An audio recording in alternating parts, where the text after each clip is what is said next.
The evolving situation with President Trump's threat of tariffs and some pullback is creating uncertainty for the economy, according to local economist Dr. Roseanne Jones. It certainly, above all else, creates uncertainty, and it makes it very difficult for businesses and others to kind of plan through that uncertainty.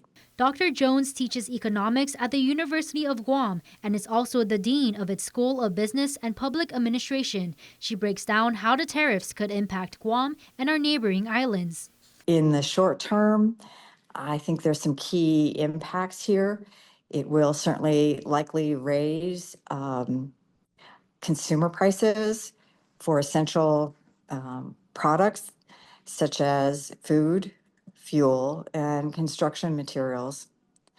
90% of our consumer goods are imported, and so the effect will be broad reaching and felt by most on Guam and in the region.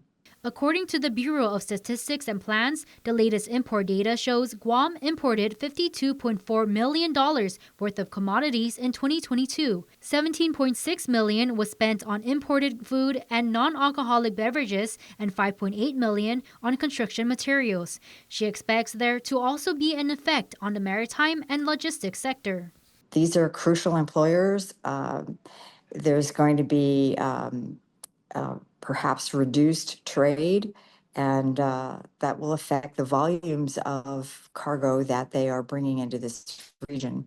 A whopping 92.9% of our imports are by ship. It's going to be complex and far-reaching, the way that seems to be unfolding. But in the longer term, she says there's some opportunities.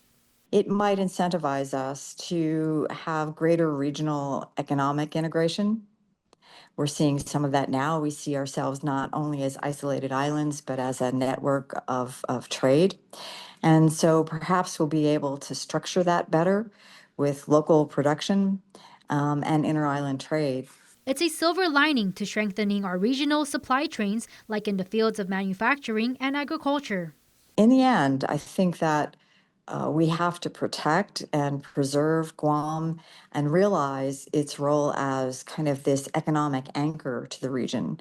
And so there's a primary important role for Guam to see its opportunities here and not just, okay, we're going to be spending more for the goods and services that we have in our economy currently.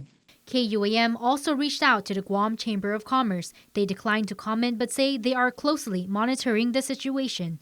Matsuki Hirayama, KUAM News.